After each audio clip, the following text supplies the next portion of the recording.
आजकाल असं म्हणतात लग्न टिकत नाहीत, तर त्यासाठी काही गोष्टी लक्षात घेतल्यात ना, तर तुम्हाला त्याचा नक्कीच फायदा होईल. लग्न हे एका व्यक्तीशी करत नाही, तर त्या व्यक्तीच्या रोजच्या सवयीशी करतो. आणि तिथे फक्त प्रेमच नसतं, तर रागही असतो. इमोशनली जर एकमेकांपासून दूर झालात, एकमेकांचा राग आला, तर एकमेकांशी बोला.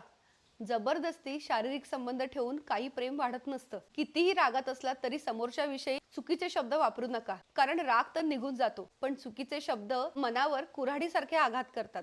रिलेशनशिपमध्ये भांडण झालंच तर भांडण्यात जिंकण्यापेक्षा प्रेमाने हरणं कबूल करा. आणि सगळ्यात महत्त्वाचं, कितीही वय झालं ना तुमचं, अगदी तुम्ही न्यूली मॅरिड असाल ना, तर तुमच्या लग्नाला 25-26 वर्ष झालेली असू देत, तरी परत एकदा नव्याने एकमेकांना डेट करा.